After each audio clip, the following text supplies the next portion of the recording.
Hello दोस्तों, स्वागत है आपका आज के हमारे नए क्लास में। जैसा कि आपसे हमने कहा था कि एक पार्ट और आएगा इस चैप्टर का, विद्युत चुम्बकीय तरंगे। ये चैप्टर हमारा क्लास 12th में चल रहा था। इसमें कई सारे हमने आपको फॉर्मूले बताए थे, प्लस इसके कुछ न्यूमेरिकल्स भी हम आपको पहले ही करा चुके हैं। कुछ न्यूमेरिकल्स आज और कराएंगे और पूरी तरीके से चैप्टर हमारा खत्म हो जाएगा। और इस चैप्टर में जितने भी न्यूमेरिकल हमने आपको कराए हैं, इनके अलावा आपका एग्जाम में कोई भी न्यूमेरिकल नहीं आने वाला है और ये न्यूमेरिकल बहुत ज़्यादा सरल भी होते हैं। चलिए स्टार्ट करते हैं आज की क्लास को। यहाँ पर पहला न्यूमेरिकल हमने लिखा है, सेम उसी तरीके से जितने आपको हमने फॉर्मूले बताए थे, सभी न्यूमेरिकल्स उन्हीं फॉर्मूलों के बेस पर हैं। बस आपको फॉर्मूले अच्छी तरीके से याद होने चाहिए। ये क्वेश्चन आया है 2020 के सेट 4 में। आपके पास अनसॉल्व्ड है तो आप चेक कर सकते हैं। 2020 के सेट नंबर 4 में दिया गया है, एक समतल विद्युत चुम्बकीय तरंग में दोलित चुम्बकीय क्षेत्र, यानी ये देखिए पूरी समीकरण दे रखी है बी की, दिया जाता है दोलित वैद्युत क्षेत्र का व्यंजक लिखिए। व्यंजक की बात जब आती है तो समीकरण निकालते हैं। क्या निकालते हैं? समीकरण। जो हमने आपको E बराबर E0 sine omega T plus के एक्स लिखी थी समीकरण फॉर्मूले में, बस आपको वही समीकरण बनानी है। बस आपसे इतना क्वेश्चन में पूछा गया है और ये आया है 1 नंबर में। कितने नंबर में? 1 नंबर में केवल आया है। अब जब 1 नंबर में आया है तो ये तो बहुत ज़्यादा सरल होगा, और वाकई में ये सवाल बहुत ज़्यादा सरल है। आपको ये समीकरण दे दी गई है क्वेश्चन में, हमने नोट कर ली है। और जो वास्तविक समीकरण होती है वो ये होती है जो हमने नीचे लिख रखी है। इससे हमने जब तुलना करेंगे तो मान मिल जाएंगे। B0 का मान ये देखिए ये मिल गया। B0 बराबर है 8 × 10⁻⁻6। ओमेगा का मान कितना है? 2 पाई × 10⁻⁻11। और K का मान कितना है? 300 पाई। ये देखिए K के ऊपर क्या है? 300 पाई। तो ये देखिए 300 पाई मिल गया है, तीनों मान मिल गए हैं। अब हम E0 का मान निकाल लेते हैं। फॉर्मूला होता है E0 बटे में B0 बराबर C। तो B0 को आप उधर भेज देंगे तो क्या हो जाएगा फॉर्मूला? E0 बराबर C B0, ये हो जाएगा। बस आपको अब मान रखने हैं और आपका आंसर आ जाएगा। मान क्या रखना है? C का मान कितना होता है? नहीं, प्रकाश की चाल 3 × 10⁸, और B0 का मान हमने निकाल ही लिया है 8 × 10⁻⁻6, ये निकाल लिया है। अब देखिए 3 अट्ठे कितना होता है? 24 लिख लिया। 8 में से 6 जाएगा तो कितना बचेगा? 2। और किसका बचेगा? प्लस का 2 बचेगा। क्यों? क्योंकि 8 बड़ा है 6 से। जो संख्या बड़ी होती है चिन्ह हमेशा उसका आता है। तो 8 बड़ा है, प्लस का है, तो 2 भी किसका आएगा? प्लस का आएगा। तो हमने लिख दिया है 24 × में 10⁻2 लिख दिया है। अब यहाँ पर 24 की 10⁻2 का मतलब क्या है? 100 है ना, क्योंकि 10⁻2 का मतलब क्या है? 2 बार 10 होगा, तो 10 धाम कितना होता है? 100। 24 की जब आप 100 से गुणा करेंगे तो कितना आ जाएगा? 2400। तो E0 का मान हमें मिल गया है।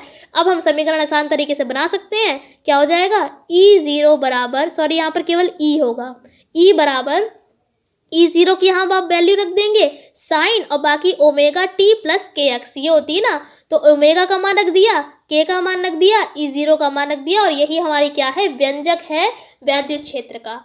आशा करते हैं आपको समझ में आ गया होगा और 1 नंबर आपको यहाँ से मिल जाते हैं। अगला क्वेश्चन देखिए। आपको अभी भी कोई डाउट है तो आप हमसे पूछ सकते हैं कमेंट के ज़रिए। अब यहाँ पर देखिए अगला क्वेश्चन दिया गया है 2020 के सेट नंबर 3 में। 2020 के सेट नंबर 3 में ये क्वेश्चन आया है। आपके पास अनसॉल्व्ड है तो प्लीज़ ज़रूर देखिए। 2020 के सेट नंबर 3 में क्वेश्चन दिया गया है। क्या है? एक्स दिशा में गतिशील विद्युत चुम्बकीय क्षेत्र का वैद्युत क्षेत्र, यानी कि ये समीकरण आपको दे रखी है, से प्रदर्शित है एक इलेक्ट्रॉन के वाई दिशा में 2 × 10⁻7 मीटर प्रति सेकेंड की चाल से गति करने वाली इलेक्ट्रॉन पर लगने वाले अधिकतम विद्युत बल एवं अधिकतम चुंबकीय बल का मान निकालिए। क्वेश्चन ये आया है 3 नंबर में। आपने इतना बड़ा क्वेश्चन पढ़ा, आप सदमे में चले गए। आपने सोचा है क्वेश्चन बहुत ज़्यादा कठिन है, लेकिन नहीं भाई, ये सवाल केवल उन्हीं फॉर्मूलों के बेस पर है जो हमने आपको बताए हैं। बहुत ज़्यादा आसान है, बस आपको प्रोसेस याद रखना है कि आपको करना क्या है। अब यहाँ पर देखिए क्वेश्चन में सबसे पहले दिया क्या है ये देख लीजिए। ये हमें समीकरण दे दी गई है। इस समीकरण से हम जो वास्तविक समीकरण होती है वो लिख के हम मान निकाल लेंगे। पहली बात ये हो गई। दूसरी बात ये देखिए लिखा है 2 × 10⁻7 मीटर प्रति सेकेंड। मीटर सेकेंड इनवर्स लिखा है ना, इनवर्स का मतलब है इसके नीचे ही होगा ये, इसलिए। तो हम इसको मीटर प्रति सेकंड बोले या मीटर सेकंड इनवर्स बोले, बात एक ही है कि चाल से गति करी, यानी चाल दे रखी है, चाल को लिखते हैं v से, चाल को किससे लिखते हैं v से, यानी कि वेग है ये। v का मान दे रखा है 2 × 10⁷ मीटर सेकंड इनवर्स, ये दे रखा है, तो हमने यहाँ पर लिख लिया है। आप सॉल्यूशन डाल के यहाँ पर लिख लीजिए। उसके बाद ये समीकरण दे रखी थी, लिख ली। पूछा क्या जा रहा है यहाँ पर, ये भी आपको बता देते हैं। पूछा गया है कि इलेक्ट्रॉन पर लगने वाले अधिकतम विद्युत बल लिखा है, बल को बोलते हैं फोर्स, और फोर्स को बल को बोलते हैं फोर्स, यानी F फॉर फोर्स होता है, इसलिए हम बल बोलते हैं। विद्युत बल है, विद्युत का मतलब क्या होता है, इलेक्ट्रिक, तो E से लिख दिया। तो यहाँ पर हमें Fe का मान निकालना है। ये हो गया पहला पार्ट। आगे कह रहा है कि अधिकतम चुंबकीय बल भी निकालिए। यहाँ पर भी बल है, तो F फॉर फोर्स होता है, और फोर्स माने होता है बल, लेकिन यहाँ पर क्या है, चुंबकीय बल। चुंबक को बोलते हैं मैग्नेट, क्या बोलते हैं, मैग्नेट, तो M से लिख लेंगे। यानी कि यहाँ पर Fe और Fm निकालना है, एक निकालना है विद्युत बल, दूसरा निकालना है चुंबकीय बल। आशा करते हैं कि आपको इतनी चीज़ें समझ में आ गई होंगी। चलिए अब आपको आगे बताते हैं। यहाँ पर देखिए v का मान हमने लिख लिया है, समीकरण लिख ली है। इस समीकरण जो वास्तविक समीकरण होती है वो हमने यहाँ पर नोट कर ली है। यहाँ से जब आप इसकी तुलना करेंगे, से तुलना करने पर, से यहाँ पर नोट कर लीजिए, छूट गया है, से तुलना करने पर, तो जब तुलना करेंगे तो देखिए E का मान, E0 का मान मिल गया है 300, तो लिख लिया है 300। पहला पार्ट डाल के हमने यहाँ पर लिख दिया है Fe is the find out, यानी कि निकालना है। Fb is the find out, आप B लिख लीजिए चुंबकीय क्षेत्र, या Fm भी लिख सकते हैं, मैग्नेट फील्ड होती है इसलिए। तो दोनों ही बातें यहाँ पर सही है, तो ये दोनों चीज़ें आपको निकालनी है। अब आप ये निकालने के लिए क्या कर सकते हैं, सबसे पहले आपको कुछ फॉर्मूले, 2 फॉर्मूले आपको और बताते हैं जो आप पढ़ चुके होंगे। अगर आपने सेकंड पार्ट पढ़ा होगा, गतिमान आवेश तथा चुंबकीय क्षेत्र, ये चैप्टर पढ़ा होगा तो आप इसका मान निकाल सकते हैं। और ये तो आपका पहला ही चैप्टर होगा, कूलाम का नियम, उसी में आपका जो वैद्युत क्षेत्र की तीव्रता है क्या होती है, E बराबर F/Q, ये होती है ना, E बराबर F/Q, ये फॉर्मूला होता है। अगर यहाँ से हम F का मान निकालें तो क्या हो जाएगा, Q को उधर पहुँचा दीजिए तो क्या हो जाएगा, F बराबर EQ। यही फॉर्मूला यूज़ करेंगे इसको निकालने के लिए। बस Q क्या है, यहाँ पर आवेश, यहाँ पर क्वेश्चन में हमसे देखिए क्या कहा गया था, इलेक्ट्रॉन पर लगने वाला अधिकतम विद्युत बल, इलेक्ट्रॉन की बात करी गई है, तो हम Q की जगह पर क्या ले लेंगे, E ले लेंगे। E क्या है हमारा, इलेक्ट्रॉन, तो क्योंकि हमने E ले लिया है, Q भी आवेश है, यहाँ पर इलेक्ट्रॉन का आवेश ले लेंगे E, तो फॉर्मूला हमारा क्या बन जाएगा, F बराबर E, ठीक है, क्या फॉर्मूला बन जाएगा, F बराबर E इंटू में E, ये वाला ये है E विद्युत क्षेत्र की तीव्रता वाला, और ये है इलेक्ट्रॉन वाला, यानी इलेक्ट्रॉन का आवेश है। ये तो आपका पहला पार्ट लग जाएगा इस फॉर्मूले से। दूसरा आपको बताते हैं, दूसरा है FB, यानी ये आपने एक फॉर्मूला पढ़ा होगा, F बराबर QVB। एक हमने आपको चैप्टर पढ़ाया था, गतिमान आवेश तथा चुंबकीय क्षेत्र, पूरा चैप्टर की अलग से हमने प्लेलिस्ट बना रखी है। अगर आपने नहीं देखा है तो देखिए जाकर, अलग से उसकी प्लेलिस्ट बनी है उस चैप्टर की, अच्छी तरीके से पूरा चैप्टर्स नोट्स में अच्छी तरीके से पढ़ाया है आपको नोट्स के ज़रिए। तो ये फॉर्मूला है, ये होता है लॉरेंस बल। ये क्या होता है हमारा, लॉरेंस बल होता है F बराबर QVB। क्या होता है, F बराबर QVB। इसकी सहायता से हम ये दूसरा पार्ट जो है इस फॉर्मूले की सहायता से लगेगा। अब यहाँ पर हमारे पास Q तो है नहीं, V दे रखा है, और ये B भी नहीं दे रखा है, तो अब देखिए क्या करेंगे हम। यहाँ पर हमने आपको बताया F बराबर QVB, अभी हमने आपको बताया Q की जगह पर इलेक्ट्रॉन की बात करी गई है, इसलिए Q की जगह पर हम क्या लेंगे, E लेंगे। V जैसा है वैसे ही रहेगा, B जैसा है वो भी वैसा ही रहेगा, तो फॉर्मूला क्या हो जाएगा, F बराबर EVB। क्या हो जाएगा, F बराबर EVB। चलिए बताते हैं, पहला पार्ट सॉल्व करते हैं। पहला पार्ट है हमारा इलेक्ट्रॉन पर लगने वाला अधिकतम वैद्युत बल, पहला पार्ट ये निकालना था, तो फॉर्मूला लिख दिया Fe बराबर E0E। अभी आपको बताया था F बराबर E इंटू में E, वहाँ पर हमको E0 लेना है, क्या लेना है, E की जगह पर E0, इसकी वैल्यू रखी। और देखिए इलेक्ट्रॉन पर आवेश अगर आपको नहीं पता है तो होता है 1.6 इंटू 10⁻⁻19, ये होता है इलेक्ट्रॉन पर आवेश, आपको याद होना चाहिए। ये आपको पेपर में अगर नहीं दिया गया है तो आपको ये लर्न होना चाहिए। ई का मान होता है 1.6 इंटू 10 की पावर माइनस के 19। आप इसको रखेंगे वैल्यू और आपका आंसर आ जाएगा। किस तरीके से, देखिए 300 की जब आप 1.6 से गुणा करेंगे तो आएगा 480 गुणे 10 की घात माइनस के 19। अगर आपको पॉइंट आगे पीछे बढ़ाना नहीं आता है तो आप यहीं पे आंसर छोड़ दीजिए, वरना अगर आपको आगे पीछे अगर बढ़ाना आता है तो देखिए जब यहाँ से हम आगे बढ़ाएंगे पॉइंट अगर लगाएंगे तो 19 है, 18 और 17 यानी 4.8 आ जाएगा और यहाँ से पावर कम हो जाएगी, 10 की घात माइनस के 7 हो जाएगी। एफ का मात्रक यानी बल का मात्रक क्या होता है, न्यूटन, इसलिए न्यूटन लिख दिया है मात्रक। ये हो गया पहला पार्ट और हमारा आंसर आ गया। दूसरा देखिए, हमने फॉर्मूला भी आपको बताया, एफ बराबर ई वी बी, ये बताया। वी आपके पास है, ई की वैल्यू आपको पता होनी चाहिए, 1.6 इंटू 10 की पावर माइनस 19 होती है, अभी आपको बताया।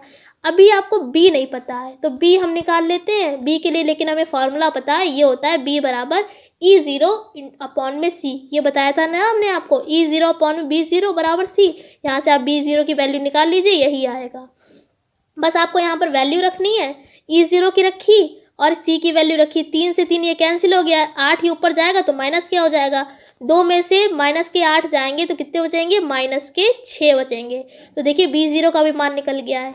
अब देखिए दूसरे पार्ट में हमें सारी वैल्यूज़ मिल गई हैं, बस पुट करनी है। इलेक्ट्रॉन पर लगने वाला अधिकतम चुंबकीय बल क्या हो जाएगा, B0 EV। तो देखिए B0 की वैल्यू रख दी है 10 की घात माइनस के 6, इलेक्ट्रॉन पर आवेश कितना होता है 10 की घात माइनस के 19, गुणे में V का मान कितना दे रखा है, 2 गुणे में 10 की घात प्लस के 7, ये दे रखा है।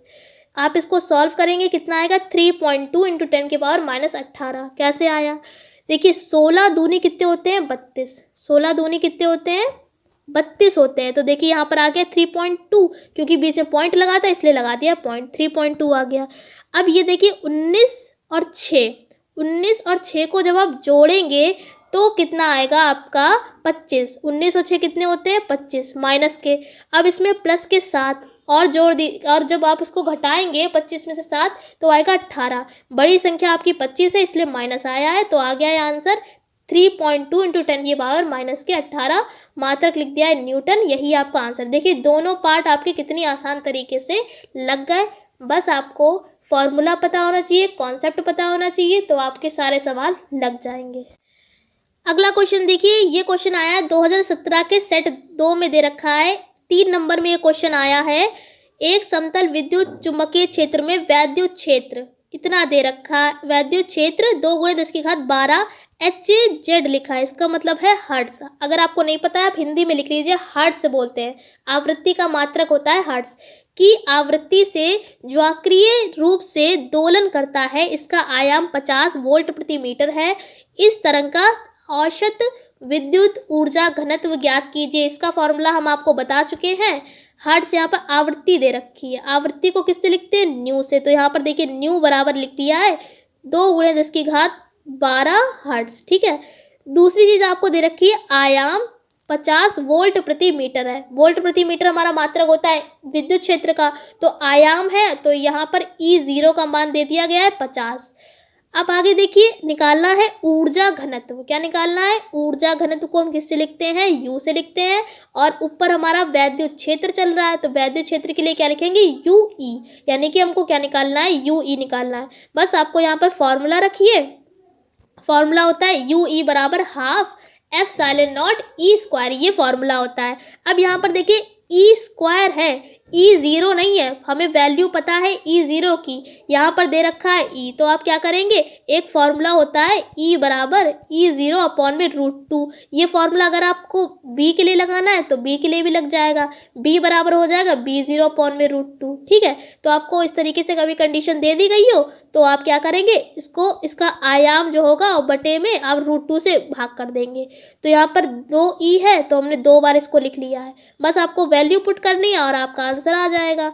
1/2 जैसा था वैसे रहने दिया, और F∁0 का मान हम आपको बता चुके हैं 8.85 इंटू 10 की पावर माइनस के 12। यहाँ पर फिर से लिख के आपको बताते हैं हाफ गुणे में 8.85 गुणे में 10 की घात माइनस के 12। आगे E0 का मान कितना है 50, 2 बार E0 है तो 50 गुणे में 50। और नीचे क्या है √2। जब भी रूट की आपस में गुणा होती है तो एक संख्या आती है, यानी रूट से रूट कैंसिल हो जाता है, एक संख्या आ जाती है। अगर आपको √3 दे दिया जाता तो 3 आ जाता। ठीक है, तो यहाँ पर देखिए √2 की √2 से गुणा हुई है तो क्या आ जाएगा हमारा 2 आ जाएगा। तो मैं डायरेक्ट यहाँ पर 2 लिख लिया है। अब ये वाला जब पॉइंट हटेगा, पॉइंट के बाद कितने नंबर है 2 संख्याएं हैं तो ये 2 0 कैंसिल हो जाएंगे। अब यहाँ पर देखिए जब आप इसकी मल्टीप्लाई करेंगे 885 यानी 885 गुणे में 5 पंजे 25 और बटे में क्या चल रहा है 2 दूनी 4। इसकी गुणा करिए और 4 से डिवाइड करिए, आपका आएगा 5531.25 ये आपका आएगा। और 10 की घात माइनस के 12 जैसे चल रहा है वह चलने दिया। वैल्यू को थोड़ा और छोटा कर लेते हैं, पॉइंट को इधर और बढ़ा लेते हैं। तो देखिए 12 है तो ये हो जाएगी 11, 10, 9 यानी 0.5 के बाद पॉइंट लगाना है तो क्या हो जाएगा 5.53 गुणे 10 की पावर माइनस के 9। कैसे 9 आया, यहाँ से आप गिनिए 12 है तो 11, 10, 9 यानी 5.53 इंटू 10 की पावर माइनस के 9।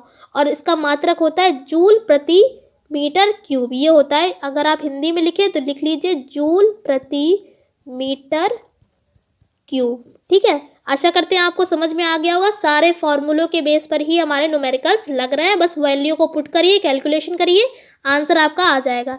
एक आपका और बचा है, ये भी आपको बता देते हैं।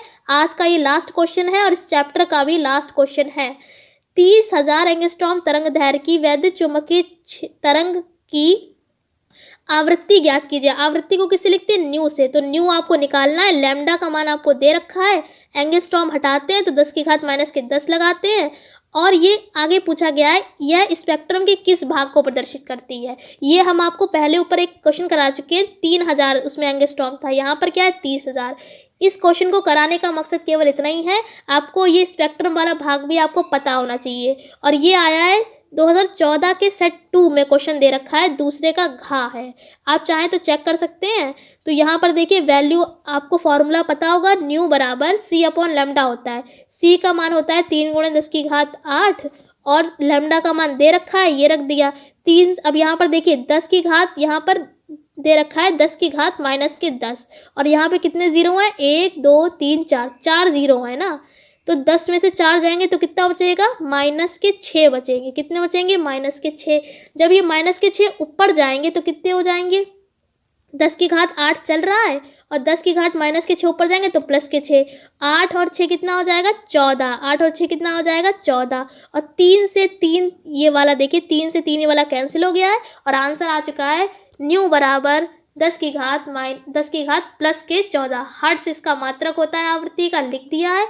और आपको अगर ये याद रखना है कि ये कौन से भाग में है स्पेक्ट्रम, तो आपको आवृत्तियाँ याद होनी चाहिए। आवृत्तियाँ कई सारी होती हैं, जैसे कि आपसे अल्फा कण की आवृत्ति होती है और एक्स किरणों की आपकी तरह आवृत्ति होती है, कई सारी आवृत्तियाँ होती हैं। तो आप इनको लर्न करिए तभी आपको पता होगा। तो 10 की घात माइनस के 14 जो है ये अवरक्त भाग में प्रदर्शित करेगा स्पेक्ट्रम। ठीक है, आशा करते हैं आपको ये पूरा क्लास इसी तरीके से समझ में आ गया होगा। जितने न्यूमेरिकल थे इस चैप्टर के हमने आपको वो करा दिए हैं। अगर आपको फिर भी कोई डाउट है तो आप मुझसे पूछ सकते हैं। और जो भी हम आपको न्यूमेरिकल करा रहे हैं वो वेरी मोस्ट इंपॉर्टेंट है। आप अगर आपके पास सेट है तो आप खुद देखिए, कई बार ये एग्जाम में पूछे गए हैं। जो आपको पहले चैप्टर कराया था उससे भी क्वेश्चंस आते हैं एग्जाम में और इस चैप्टर से भी क्वेश्चन आते हैं, इसलिए आप इनको प्रिपेयर कर लीजिए। और ये थ्योरी से बहुत ज़्यादा आसान होते हैं, इसलिए आशा करते हैं आपको सारी चीज़ें समझ में आ गई होंगी। अगर चैनल पर नया है तो चैनल को सब्सक्राइब कर लीजिए, क्योंकि क्लास 12 का जितना भी सिलेबस है वो हमारे चैनल पर अवेलेबल है। आप चाहें तो हमारे अलग से उनकी प्लेलिस्ट भी बना दी गई है, इंग्लिश की अलग है, फिजिक्स की अलग है और केमिस्ट्री की अलग प्लेलिस्ट बना दी गई है। आप चाहें तो वहाँ पर जाकर देख सकते हैं। हम आपसे फिर मिलते हैं एक ऐसी क्लास के साथ, तब तक के लिए जय हिंद, जय भारत, धन्यवाद।